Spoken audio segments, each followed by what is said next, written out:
So welcome to the podcast, Cassie. Thank you. Thanks for having me. I'm excited to be here. I'm really excited. I mean, we just had this mini conversation and my jaw hit the floor. So I am so ready for this conversation, but I have to start with my favorite question, which is in this moment in time in your life right now, what's that thing that's lighting you up the most? My business, it's tossed up between the pool and my business. So I'm training coaches right now. I'm training abundance facilitators and teaching them, how to speak to your client and, do Instagram posts for them, and different things are just lighting me up and teaching them to step into that world. So I love that. And it is, summer in Colorado. So I'm also excited about my pool. Oh, summer in Colorado. I'm like, yes, please sign me up. I need to get on a plane. I'm coming to visit. Yes, a great pool. We can sit, talk love, business, money, all of that. Oh, so juicy. So I'm excited that you are training other, what did you say? They're abundance facilitators. I'm like, okay, First off, yes, please. Abundance facilitation. All right. Sign every single one of my listeners and myself up, because we all need that in our lives.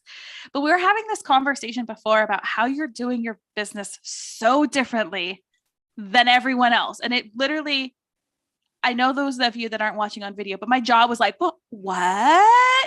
I have to have you share with us, how are you, we're talking about pays. Let's back this up for a minute. We're going to talk about money. So hold on to your hats. You loved Money May. We have to talk about money, because money is what makes the world go round.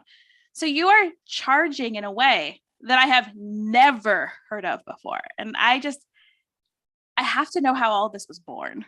Yeah, I love it. So we, our bigger program is called Enchanted Life University, but you get started in Manifest 10K, which is all about learning how to manifest $10,000. And you can get started by paying after you manifest, which means you get started when you manifest money, you pay us 10%, whether that's 10 cents because you manifested $1 or $1,000 because you manifested 10. Or I always say, because I know it's going to happen, manifest $1 million in the lottery, then you'll be paying us, 50,000, because I'll give you the after tax rate, right? Yeah. And that's how we do it. And it's on the honor system. And you want to know how it was born? I do. I really do. So about 6 months before I left my corporate job, I had outlined this money manifesting program, like on a whim kind of. And then when I quit my job, I was like, oh, I need to write that program that I had outlined. And I did. And when it came to the moment where I was like, okay, well, what's the investment? Because I was sharing, I was doing it all along, but I hadn't put up a sales page and done any of that. I just had a launch date. And I was like, oh, pay after you manifest. I'm like, I want people to pay me based on their success, so that there is no barrier to learning this stuff, whether, no matter what country you're in, no matter, what, how much money you make right now, there's not a barrier to getting into this. And for me, that felt fun because I believed in what I was teaching and I knew people would be successful. And I had enough trust in my own money mindset that I knew the money would come. And so I put it up, pay after you manifest. I had over 200 people sign up the first time. Yeah, it was if I made 5 figures off of that launch. Up until this point, the most I had made in 1 month of coaching was like $1,000. And, I had multiple people manifest over $20,000 and pay, and it would just keep coming in. And it was so funny. I was on a trip when the 90 days hit, and I got like a payment on the 90th day from someone. It was like enough to cover my hotel. It was like, oh, here's the money. Like somebody just paid. I haven't, they've done this program. And so it's been a lot of fun, and it's gone through different stages and iterations. And I've had it back in my business for 2 years because it makes sense. It lets people get to know us. Now you have to invest up front if you want to work with me, but you can work with one of my abundance facilitators the same way, pay after you manifest. And we have people, we're close to the beginning of the month when we're recording that. So we just got the payments in because we have people pay between the 1st and the 5th of each month. So that's very fun. Oh my goodness. All right. You just broke down all the systems of everything. I was explaining to you, like, I'm in that concept of like, okay, you don't have to have one payment, but you do have to pay by the end of the program. But this is really pay based on results, and it's coaching results. I want to know, because you have to have a really solid money story and a money mindset to be confident enough in saying, okay, I trust people enough. That's one of them. That what I'm providing, that abundance will come back. And I know that people call you the godmother of manifestation, or I think that was what I saw on your website and I'm like, okay, were you always in this place where you could have done this? And if not, like, how'd you do this? Like, how'd you get to that point? Because that is absolutely amazing. I love what you're doing. And it just shows how amazing and confident you are in your work. Yeah, absolutely. I was not always here. I used to, so I have some money stories that I talk about that I've figured out from working with people over the years. I was a money chaser at one point, and I was a money hot mess. So money chasers, they just chase money, chase money, chase money. So a money chaser could never, if I was still living that story, couldn't do this. Because they need to be going after it. And then, money hot mess, you're just not paying attention, but those stories wouldn't have allowed me. And I really, I wanted my coaching. I tried for years to build a coaching business before I left my job. And I was pushing the law of attraction for my coaching business, but parallel to that, I was changing my money mindset. I was doing all the things that we teach in Manifest 10K and really shifting my thoughts and beliefs about money and how hard I thought it had to be or how easy it could be. Right. And constantly realizing, okay, it can be easier. It can be easier. I can believe that more money can come in. I can be better with money, because that's the thing about a money chaser. You're just chasing more money. So you'll spend money if you think you can make money on anything, right? You'll just spend it to make it. Yeah. You're just like, oh yeah, this might make me money. Okay. I don't even want to do this, but I'll invest in this thing. And so, changing that story, as well as, adding in those beliefs that it can be easier and really becoming the person who is good at money, changed everything to where I was at a place when I quit my job. And I quit my job because I had enough passive income in real estate that I could pay my bills. And so I could go build my coaching practice. And so I had also built it up and then been able to build a passive income. And then I could say, okay. And part of it is because I was going to say that, but I don't know if that's true. I had an income, so it was even easier to believe and trust because I wasn't putting the pressure on my business. So when I'm like, yeah, pay after manifest, let's see how this goes. Let's have fun. It could be a lot more fun because there wasn't any pressure on it.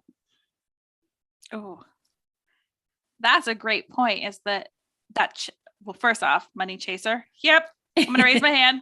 Most that's entrepreneurs. 100%. I'm working on it. That's me. But wow, I'm just like, my brain is like, this is amazing. But you started to have this mindset before you left your career because you did build that passive income. And somebody told me the other day, it's like success moves at the speed of trust. Oh, I like that. Or something like that. And that's what I feel like you trusted that passive income to say, hey, I can do this my way.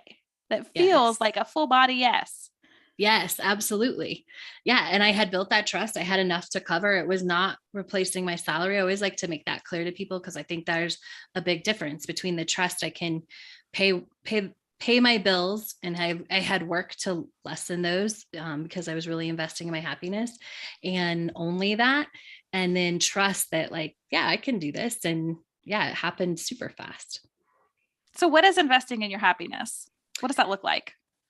It's really consciously choosing. So I use the word invest instead of spend. I never use the word spend because when we say investment, our brain expects a return. When we spend money, we think it's gone. And so automatically when you start using invest, your brain starts to think differently. And when you think about investing in your happiness, you slow down and you can really start to identify, this was me, am I just filling this bag off the clearance rack for sort of this high that I'm going to get for the hour that I'm in the store, like pulling this stuff off that, I'm only going to wear half of it and give the rest away to Goodwill with the tag still on it? Or am I, choosing something else, choosing to go out to dinner with my friends and really investing in my happiness where I'm going to get a return? And when I started focusing on that investment in my happiness and pausing enough to be like, oh, what's the return on this going to be? Is it going to be 5 minutes, or is it going to really fill up my cup for a day, a week, a month, an hour? And making choices like that, money started to flow different in my life. Oh, I'm like, all right, you are calling me out. I will be the first to admit it. I feel a little called out in a good way, but I just, wow, there's so many things. There's so many directions that I could take this, but at what moment was it that you realized that you didn't want to be that person in the department store pulling all those sale clothes that you donate monthly? Oh, at what moment? I think it was the moment, I'm going to guess because I don't know, but going back in time, there was a lot of things that happened all together. And I did realize around this one moment, I went to this conference that was all about passive income. I mean, so many ways to way past that, like just opened my mind to like, oh yeah, this is a thing that is, anything from vending machines to like, owning property was at this event. And I think that it was, oh, I can create something if I choose to be someone different. Like I don't have to just spend money and go with the flow and try to make more money and do all this. I could actually create what I want if I'm conscious of it. Oh, so you let go of everyone else's shoulds. Yes, for sure. Yeah. Like, and yeah. Yeah. So this has to be a process, right? It wasn't like one morning you woke up and you're like, boom, it's magic. My mindset is ready to go. What was the first step you took in making that money mindset, whatever you want to call it, this abundance attraction shift? One of the biggest steps that I remember, is I used to do some energetic, like I started coaching as doing some energetic healing stuff. And I would trade sessions with this one woman. And I think we did it every 2 weeks because I had every other Friday. So I had been there 2 weeks before and I came Friday, and you muscle check this session. And there are literally a million possibilities because it's like, choose from this 50 things, then choose from this 50 things of how a session could go. And we started and we got about like 5 things in, and she's like, this is the exact same session we did last time. And I was like, yeah. And I'm like, but it was about this session. It was something about a belief about not having money or my business not making money. And that was the moment I realized there's nothing else to fix. I need to become the person who has more money, who makes money in my business, who is good with all of those things. And that's when I really started shifting into becoming that and being more of that person instead of pushing so hard to try and get more money, be the person that has more money. So what does being a person that has more money look like? I think it can look different for anyone. For me, it looks like consciously choosing your happiness, right? Because someone with money isn't just spending to spend. Generally, they are conscious about their money. And the version of me is too. So investing in my happiness, choosing very consciously. For me, because I was a money chaser, it really means pulling back before I invest in anything and letting the excitement settle and seeing if it's still inspired. Because that's what people do. People make conscious choices who are good with their money. So for me, it means slowing down a lot. It means having a budget for me, and not because the budget restricts me. I call it a budget for attraction, because a budget empowers you to make choices. It empowers you to say, I want to invest so much money a month in fun, or so much money a month in massages. And I'm going to choose. And then I'm going to say, oh, it feels this good to amount, or it feels good to invest so much in a miscellaneous. And when I'm about to go over that, I can choose that because I'm choosing to stay within that and be good with money. So those are probably the top 3 things it looks like for me.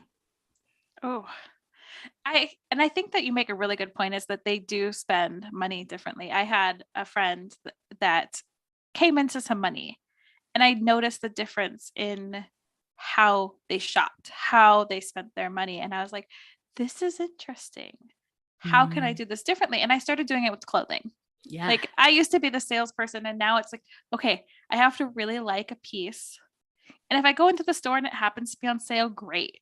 But I don't always buy everything on sale anymore. And I feel like when I don't buy something on sale, somebody doesn't want something from me that's on sale. Right. Yes. Well, and there's sometimes there's a hold tight money story, and they very much there's a way in which we're taught from the outside world, or we pick it up sometimes, whatever. It's like the joy is in the savings instead of the joy is in the having the thing.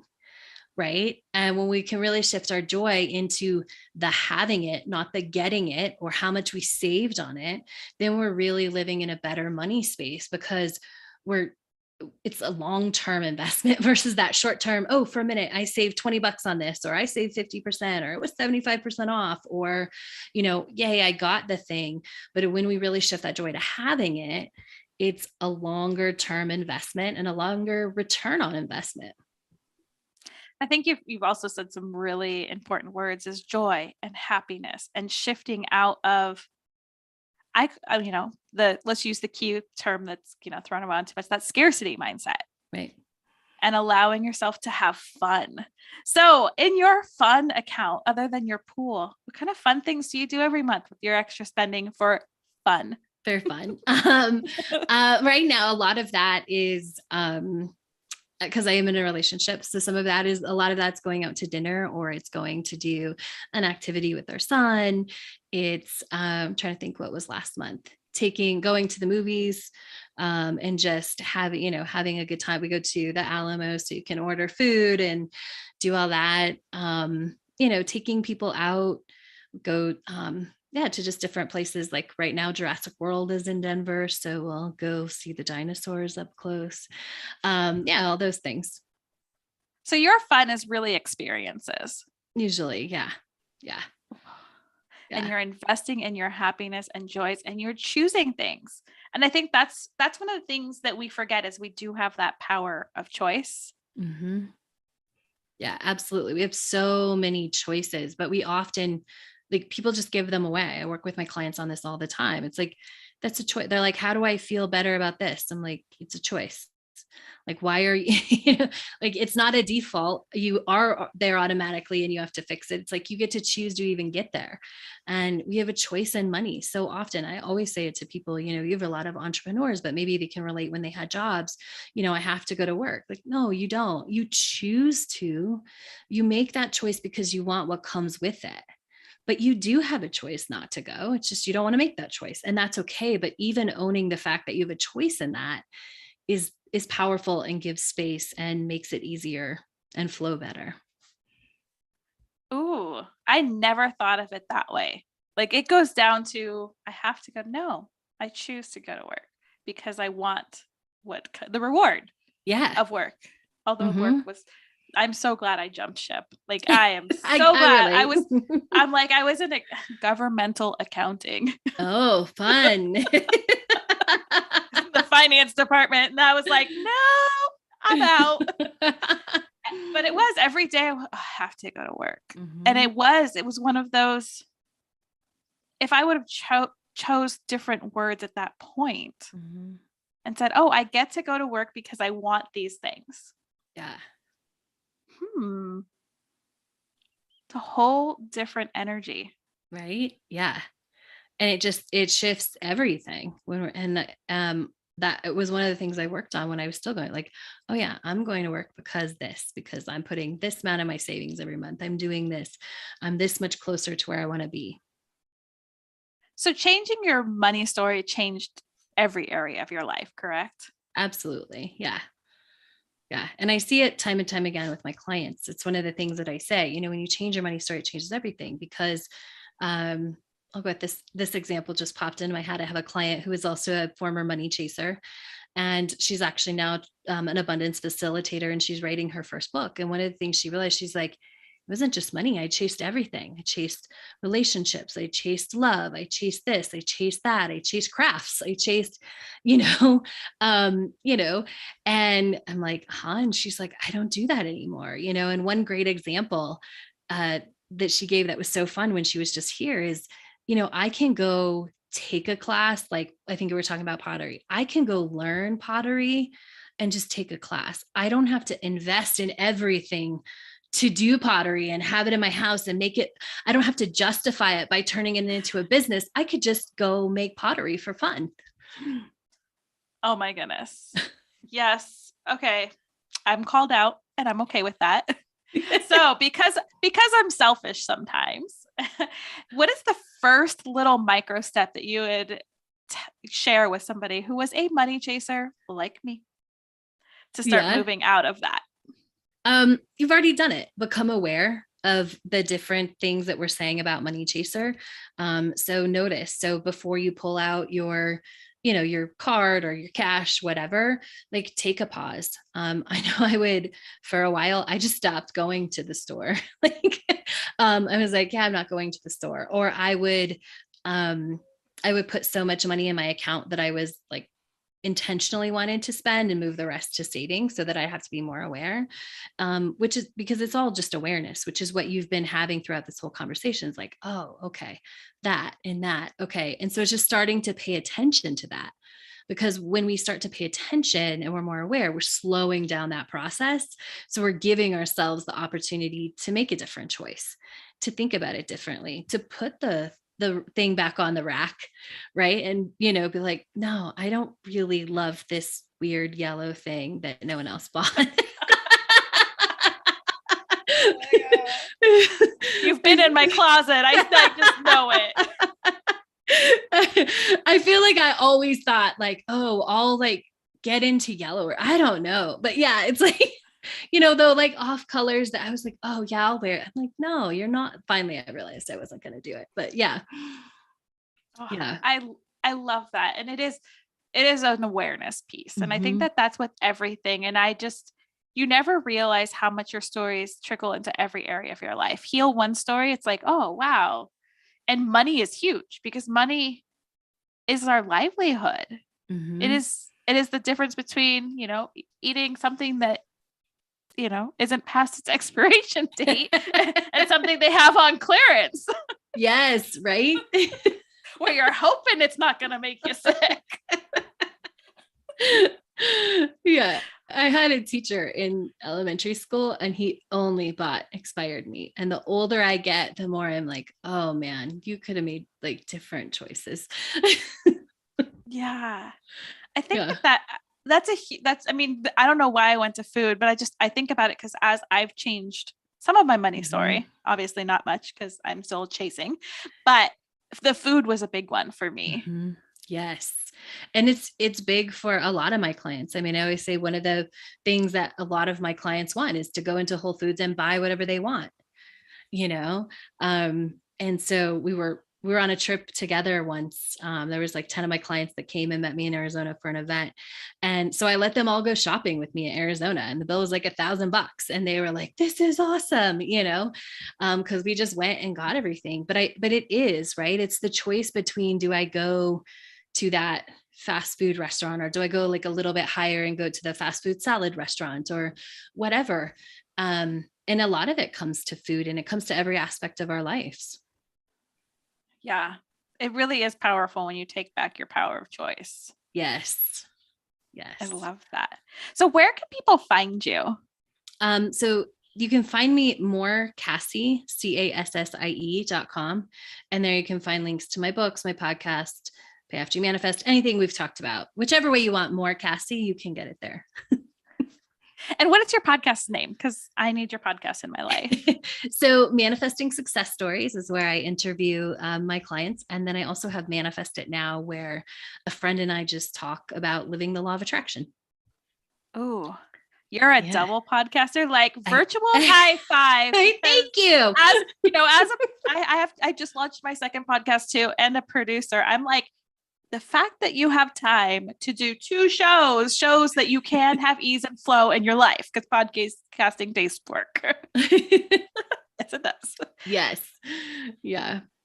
How fun. I love what you're bringing. And I love that it's all driven really from within, like loving yourself, loving your story, making the choice that suits joy and happiness, which is a true act of self-love.